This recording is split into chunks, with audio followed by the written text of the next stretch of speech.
Hey guys, it's Zach back with another review, this time of the IPI Float. It's a mouse that I had initially dismissed, but I definitely should not have. Coming in around $50 and trying to compete with Finalmouse, can this be the total package? Let's find out. So here we have it, the IPI Float, and really before I say anything else, wow, this mouse has blown me away. It's kind of like a Finalmouse. I seem to be trending down the path of just reviewing mice that look like Finalmouse, that are shaped like a Finalmouse, but it is what it is. It's a carbon fiber composite coming in at around 42 grams. It has a $33.95. You can get 1K or 8K pulling and wired or wireless. They have those combinations that you can choose from. It has Cal white blade switches, the same you would have found in the VXE R1 Pro Max, which was my top budget mouse under $50. And with that, let's get into the implementation of the mouse. This mouse comes from a company called IPI. I don't know who they are, what they're about. I've not talked to them. I'm not sure if they're a sub company, but either way, they've impressed me so far. Taking a look here at the clicks, and I've learned nothing else in these videos, is that I hate how I say the word click. There's a very little bit of pre, very little bit of post. You're not going to get any grinding. There's not a lot of side-to-side play here at the bottom, or if you press on the click here and move it back and forth. This is very tactile with the Kale white blades, but also very spammable. They're some of the most satisfying clicks that I've used in recent memory, honestly. I'm very, very impressed with these. They're like a 9 out of 10 for me. I actually do like the design here on the M1 and M2 buttons. The scroll wheel has defined steps, but it's on the lighter side of the scroll, and then the click itself is more of a medium actuation, but it rebounds nicely and is very spammable, so no complaints here on the scroll wheel. Taking a look at the side buttons, they're actually one of my favorite features of the mouse. You can see how they have this peak that they come to here.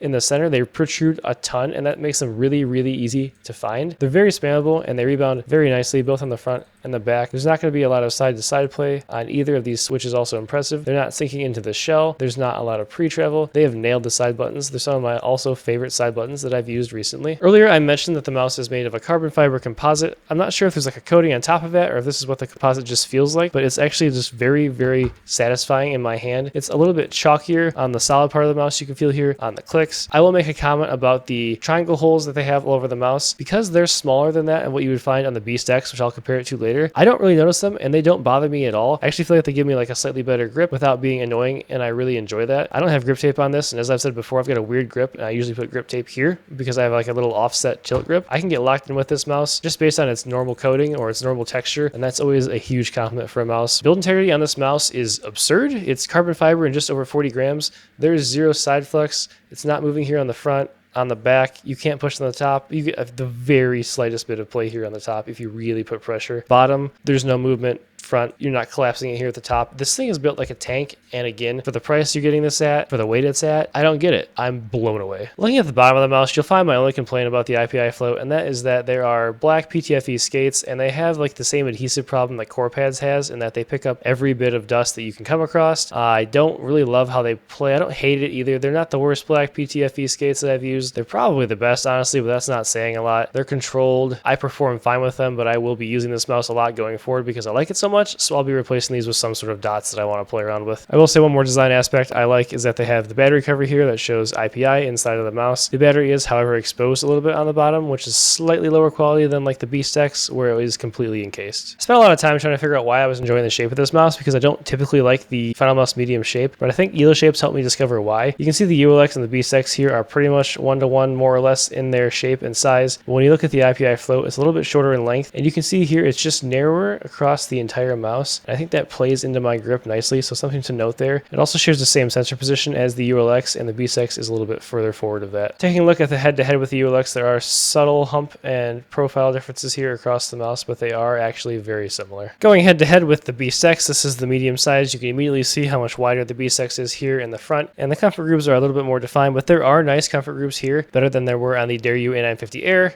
/ Wing, so I do enjoy that. Coming to a side view, we once again see that the side buttons are super far up on the Beast X, and more accessible and central here on the IPI Float. The general profile across the top is very similar, although the Beast X is a little bit taller here in the middle top part of the mouse. The IPI also tails all the way off down here, where the Beast X kind of comes to a point here and stops and flares back a little bit more, although most people won't feel that in the way they grip the mouse. As far as other differences go, just the gigantic size of the holes here on the Beast X do bother me, and that is the other thing I think that affects my grip, because the way I grip this here, this part of my hand kind of sinks into this gigantic top hole here, and I really have learned recently personally that I do not enjoy that, whereas it's more of a solid shell effect here because the holes are so small. Another subtle difference here is the angle at which we taper from the back around here. There's a little bit more flare towards the back on the Beast X, and it's a little bit more of a drastic feel how this tapers in here. However, beside that, we are wider across the mouse here on the Beast X, completely narrower on the IPI float. From the bottom, you get a little better idea of the narrowness of the IPI versus the Beast X. It's subtle. The average person probably wouldn't notice, but it's definitely there. Otherwise, you can see the profiles from the bottom are very, very similar. And yes, I'm unintentionally flipping off the camera. My bad. A quick look here versus the Beast X Max. You can see how much taller the Beast X Max is, which is why it's more comfortable of a shape for me than the Beast X Medium. Something I also noticed making this video is I don't love the original Beast X scroll wheel, this more hard material, but I do really enjoy the Beast X Max's softer rubber scroll wheel. I think this shot here really captures the essence of how much larger the Beast X Max really is. Quickly, due to just having reviewed it, here's the Air 950 Air versus the float as well.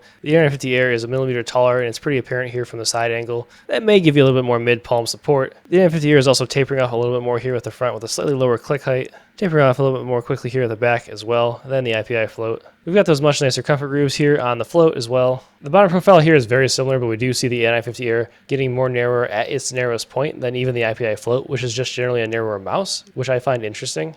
And what that does is in this part of the mouse, I know we had the Beast X tapering more quickly here, but in this more in the center part here, when we get really narrow, that we see the tapering of the Dareu A950 Air give a shape difference versus the IPI float and really stand apart. So when it comes to these three mice, comfort-wise, it's none of them. It's actually the Beast X Max. I have 19 by 10 hands. I prefer a tilted relaxed claw, and that's just super easy to pull off here on this mouse. It is, however, not my favorite of the three. That's actually the IPI float. You may be surprised to hear, and here's why. I don't like the bendiness that comes on the A950 Air. It's also just kind of cheap. There's no coating. It's not the mouse for me. I've never loved the Beast X medium shape because of its low profile. I could never get a super comfortable grip without grip tape, and that doesn't work great. These giant holes here, specifically as I talked about, this big one here in the back throws my grip off a little bit, and I just don't love how big they are across the whole mouse. Plus, you have to use grip tape on the sides because these slits are just very uncomfortable. Mine's not on right now, but I always use it when I'm maining this thing. The Omron opticals I have in this also are just not as tactile. They don't feel as good as the white blades in the float. I know you can get the TTC Niles, and I've tried them, but they were just ridiculously heavy. Sure, they were tactile, but they were almost unusable for me. So of these three mice, again, I'm taking the float. If you've watched me before, you know that I prefer the Beast X over the ULX. So this is actually a shocking, ringing endorsement of the IPI float. Not one that I thought I'd be making when I picked up the mouse, but one I'm now happy to make. I know software is boring, but this one at least isn't a clone of other ones we've seen on cheap Chinese mice. If you come in here, you do have to set debounce time because these are mechanical switches.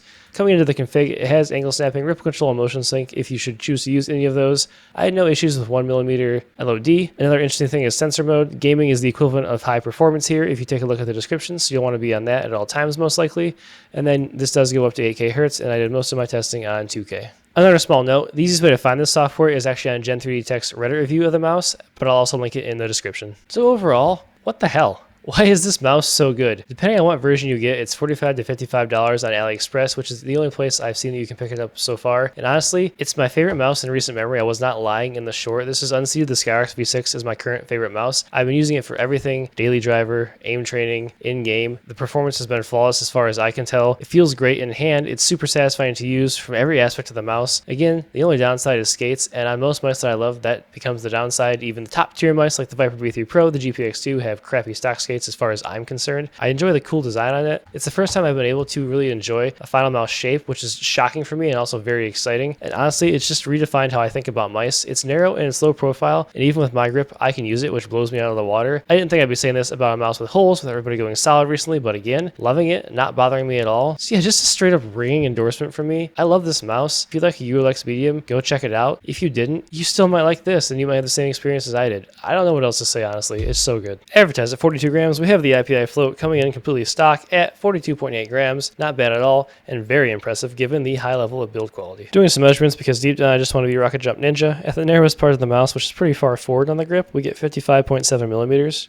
Right in the center, you're going to be at 56.3 millimeters. And then further back where the tapering begins, where my thumb rests, we're going to get 61.1 millimeters. I was surprised to see this, but all my measurements gave it a max hump height of 37.1 millimeters. And the back hump flare maxes out at 61.4 millimeters. So that about wraps it up for my thoughts on the IPI float. I honestly expected this thing to be pretty mid when it came in, if not terrible. And it's now my new favorite mouse. It's a 42 gram carbon fiber composite winner. It's got great build integrity, great clicks. I'm going to be now recommending this thing over the Beast X, over the ULX medium. Things I never thought I'd be saying at the $50 price point. This would easily make my top 5 mice under $50 now. I'm not sure what else I can say. Go grab this mouse and have a great time. Thanks so much for watching. Be sure to subscribe and like if you enjoyed the video. Join up on our Discord server. Check out the Mousecast podcast. And with that, we'll see you.